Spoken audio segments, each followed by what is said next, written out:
Welcome to KSP job updates YouTube channel. Friends, police constable ಅಭ್ಯರ್ಥಿಗಳಿಗೆ good news ಅಂತಲೇ ಹೇಳ್ಬೋದು. ಮಾನ್ಯ ಗೃಹ ಸಚಿವರು ಒಂದು ಮಹತ್ವದ ಗುಡ್ ನ್ಯೂಸ್ ಕೊಟ್ಟಿರುವಂಥದ್ದು.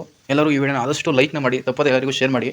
ಒಂದು ಪೊಲೀಸ್ ಕಾನ್ಸ್ಟೇಬಲ್ ಅಭ್ಯರ್ಥಿಗಳ ಒಂದು ಬಹಳ ದಿನದ ಬೇಡಿಕೆಯಾಗಿತ್ತು ಫ್ರೆಂಡ್ಸ್ ಈ ಒಂದು ವಿಷಯ. ಅದರಿಂದ ಎಲ್ಲರೂ ಈ ವಿಡಿಯೋನ ಶೇರ್ ಮಾಡಬೇಕಾಗುತ್ತೆ. ಬನ್ನಿ ಮಾಹಿತಿ ನೋಡೋಣ. ಅದಕ್ಕೂ ಮೊದಲು ದಯವಿಟ್ಟು ವಿಡಿಯೋನ ಲೈಕ್ ಮಾಡಿ ಫ್ರೆಂಡ್ಸ್. ನೋಡಿ ಫ್ರೆಂಡ್ಸ್, ಕುಂದಾಪುರದಲ್ಲಿ ಮಾನ್ಯ ಪರಮೇಶ್ವರ್ ಅವರು ಪೊಲೀಸ್ ಕಾನ್ಸ್ಟೇಬಲ್ ವಯೋಮಿತಿ ಹೆಚ್ಚಿಸುವ ಸಂಬಂಧ ಒಂದು ಮಹತ್ವದ ಹೇಳಿಕೆಯನ್ನು ಕೊಟ್ಟಿರುವಂಥದ್ದು. ಇವರು ಈ ಹೇಳಿಕೆಯ ಪ್ರಕಾರ ನೋಡಿ ಫ್ರೆಂಡ್ಸ್, ಅನ್ಯ ರಾಜ್ಯಗಳಲ್ಲಿನ ವಿವರವನ್ನು ಪಡೆದು, ಅಂದರೆ ಬೇರೆ ರಾಜ್ಯಗಳು ಅಂದರೆ ಕೇರಳ, ಆಂಧ್ರ ಪ್ರದೇಶ, ಆ ಎಲ್ಲ ರಾಜ್ಯಗಳ ಮಾಹಿತಿಯನ್ನು ಪಡೆದು ಪೊಲೀಸ್ ವಯೋಮಿತಿಯನ್ನು, ಅಭ್ಯರ್ಥಿಗಳ ವಯೋಮಿತಿಯನ್ನು 33 ವರ್ಷಕ್ಕೆ ಏರಿಕೆ ಬಗ್ಗೆ ಕ್ರಮ ಕೈಗೊಳ್ಳಲಾಗುವುದು.